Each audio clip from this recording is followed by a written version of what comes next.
Hola, ¿cómo están? Saludos para Lucas M. y para los panzerianos de la provincia de San Luis.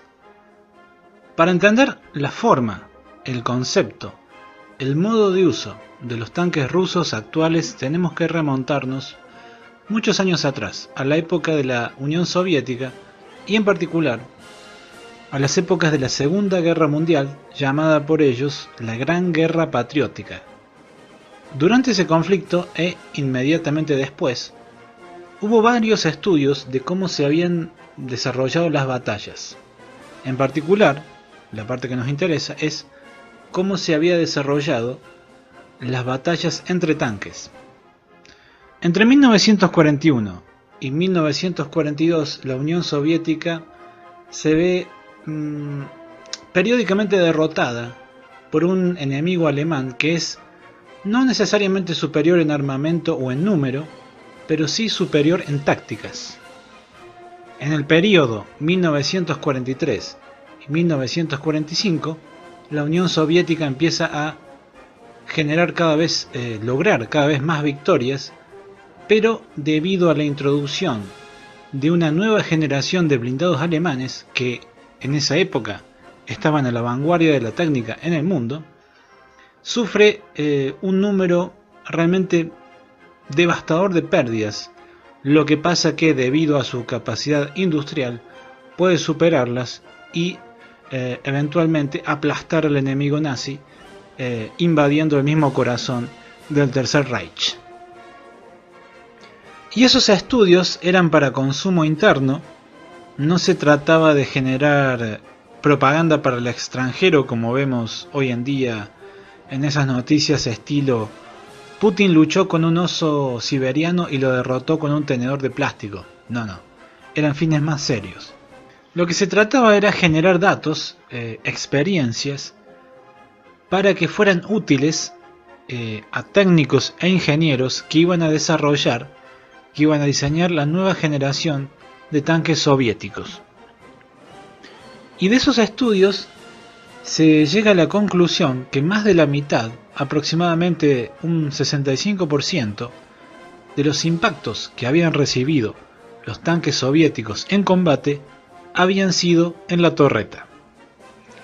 Las fuentes soviéticas dan una cifra del 65%, estudios similares en los Estados Unidos dan una cifra del 63%, o sea que podemos ver que las experiencias de combate son bastante parecidas en distintos frentes. Y de allí, en los diseñadores rusos, nace una obsesión que es bajar el perfil de la torreta. Se suponía que achicando el perfil del tanque, este sería más difícil de encontrar, de identificar y de acertarle. Recuerden que a partir de 1943 la Unión Soviética se enfrentó con blindados alemanes que realmente podían disparar de lejos, por ejemplo el Panther, el Elephant y el Tiger. Era lógico que se pretendiera hacer el tanque más discreto y más fácil de ocultar. Entonces, incluso antes que termine la Segunda Guerra Mundial, se alcanzan a ver diseños que apuntan a esa filosofía. Tanques compactos, de bajo perfil, bien armados y que concentran blindaje alrededor de sus 4 tripulantes.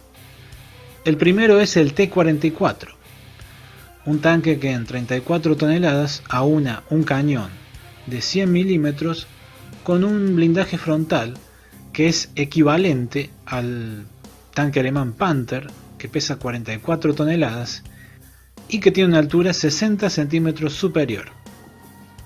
En la posguerra vemos los T-54, T-55, también con ese concepto de cañón de 100 milímetros, pocas concesiones a la comodidad de la tripulación y un perfil bajo.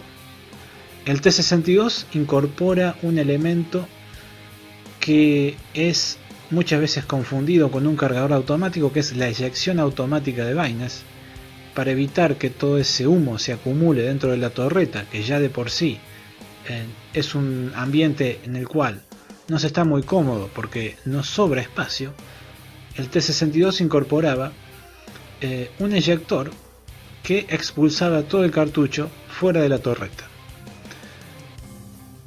El primer tanque de la nueva generación es sin duda el T-64.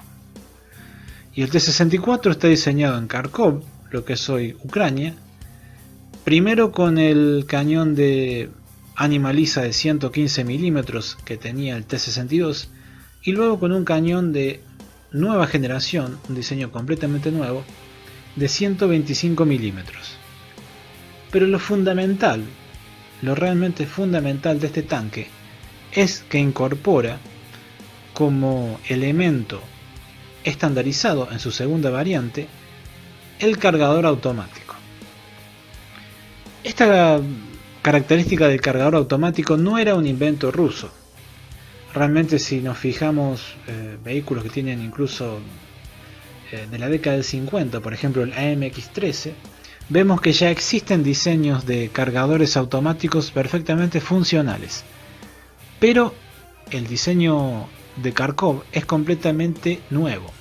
La forma que lo han hecho es algo único, ya que tomaron una munición de vaina combustible, la dividieron en dos en forma de L y la situaron inmediatamente abajo del piso de la torre.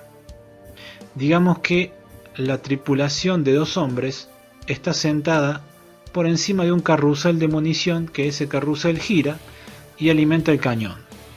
Para los ministros de defensa de la década del 60, este diseño de cargador automático fue realmente la panacea, fue como una bendición. Lo vieron como la solución a muchos de sus problemas. La solución a tener que entrenar a un recluta que de manera eficiente y rápida introduzca la munición adecuada en el cañón en respuesta a las órdenes del jefe de tanque. Para ellos, desde su punto de vista, fue una solución a muchísimos problemas. Eso tenemos que entenderlo. Y no solo que permitía reducir aún más la tripulación del tanque, que pasaba de 4 a 3 tripulantes, sino que también, al tener menos gente en el tanque, se podía hacer aún más pequeño el perfil de este. Entonces tenemos que el T-64 es realmente un tanque muy chato. Su perfil no llega a 2,25 metros. Es realmente un perfil muy bajo. Cabe destacar que en algunos países también se llegó a la conclusión que sería deseable tener un cargador automático y un perfil muy bajo.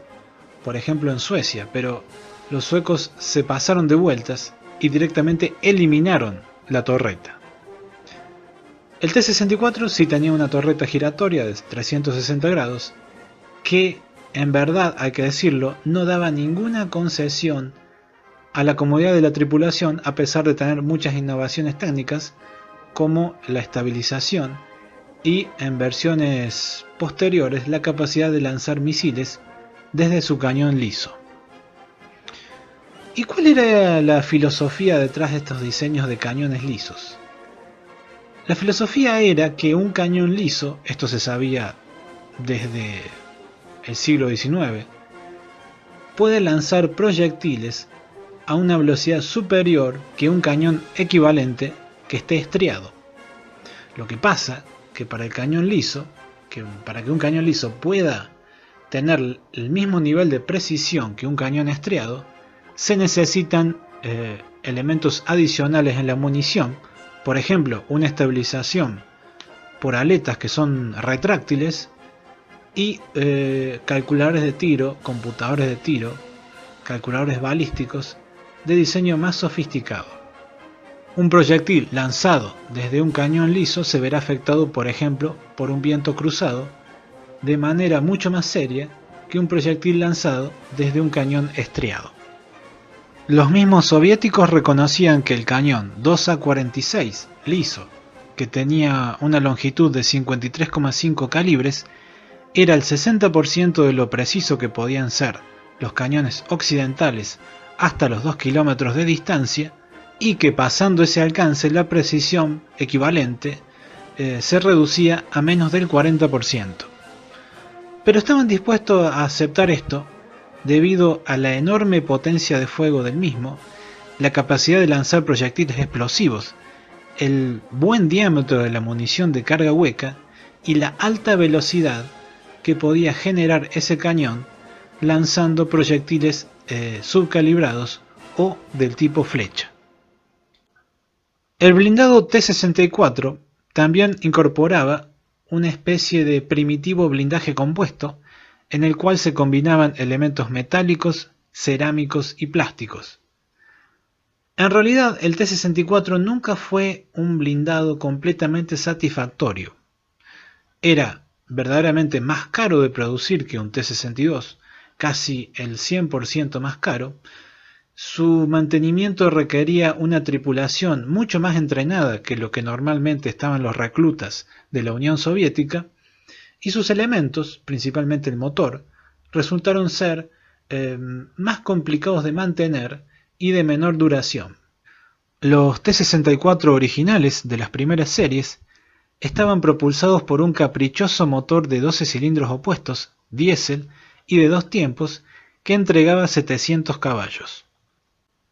Así todo, la fábrica de Kharkov produjo casi 13.000 T-64 en unas 7 variantes distintas.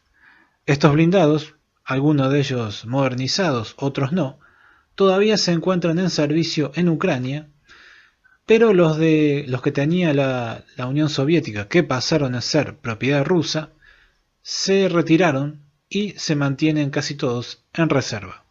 Se estima que hay entre 3.000 y 4.000, pero es muy probable que nunca se vuelvan a poner en funcionamiento, ya que se poseen blindados mucho más sencillos. En el próximo video de esta serie de los tanques del Kremlin, voy a tratar el siguiente diseño de Kharkov, que es el T-80, y voy a empezar a hablar de la munición de 125 mm, porque esta familia de munición para cañón de ánima lisa es muy similar, es compartida por prácticamente todos los diseños rusos que están actualmente en operaciones. Yo los veré después. Hasta luego.